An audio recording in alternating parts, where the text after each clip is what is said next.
This is Tina back in for another true crime story. Thank you for clicking on this video. If you've chosen to give me a chance, I do appreciate it. If you're new here, I want to say thank you also to all the past subscribers that I have. If you'd like to subscribe, that would be great. If not, you could watch the video. That's fine by me. Whatever you choose to do, it's up to you. So the person that I'm going to talk about today, her name is called Shirley Jane Turner.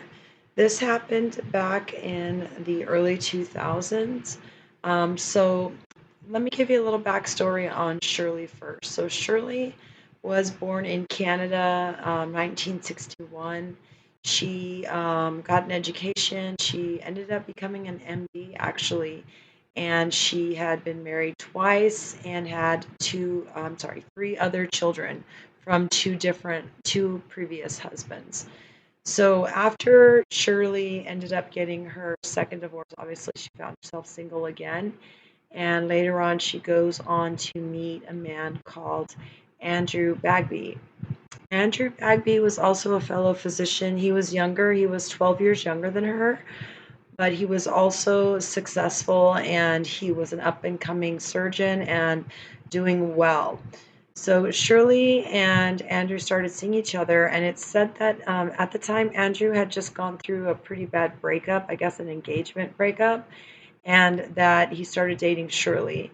So whenever, from what I've read, whenever Andrew would bring Shirley around his friends found her to be very lewd and just not the type of person that they could see Andrew with or having any type of relationship with just because of her behavior. It is also said that when she worked in certain hospitals, there were a lot of complaints about her and her violent outbursts. She would have just like crazy outbursts sometimes with patients, sometimes with staff, things like that. So eventually, Shirley, she starts to become a bit obsessed with Andrew. He's 12 years younger, and they had some type of long distance relationship for a while, back and forth due to work, I'm sure, and so eventually they decide, they do break up, but the breakup comes from Andrew, not from Shirley. So Shirley doesn't want to break up,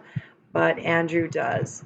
So Andrew tries to break it off with her, and Shirley pretty much loses her mind and starts harassing him and constantly calling him and doing things like that.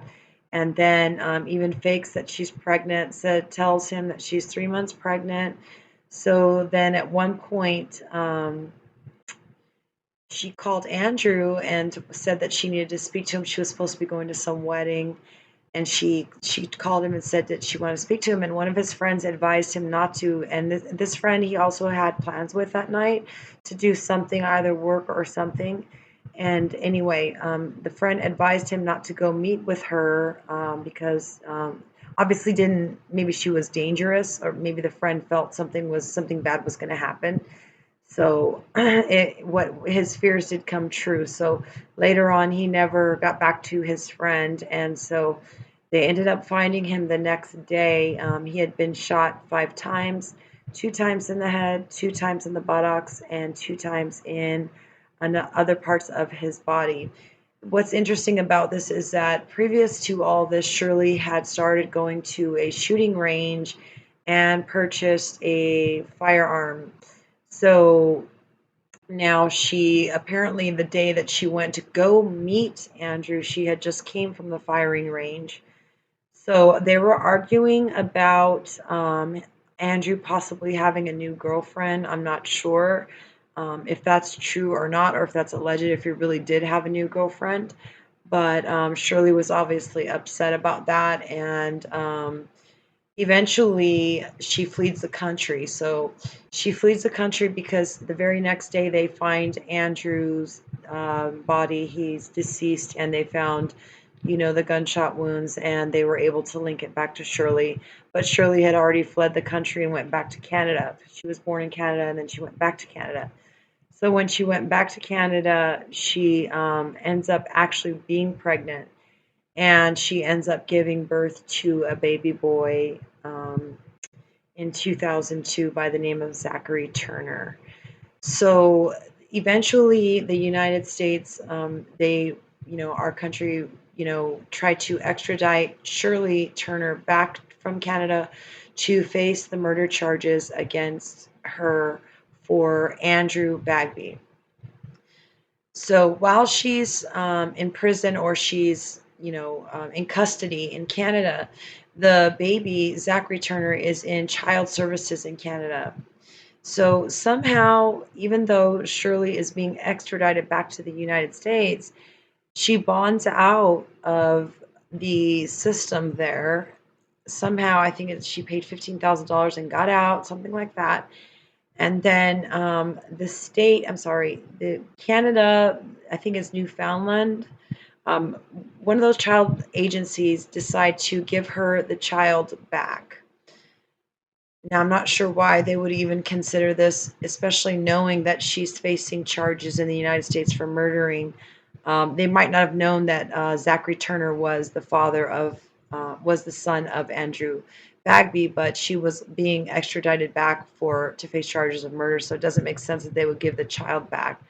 In any event, they did give the child back. So what ends up happening is Shirley, instead of coming back to the United States and being extradited back and charged with the murder and probably faced with some type of life sentence or something, she decides to take the life of herself and her child. So what she does is she grabs her baby, poor little Zachary. I think he was like 13 months old at the time. He's born in 2002, died in 2003 by drowning. So she takes Zachary and wraps him around in her arms, and she jumps off a cliff.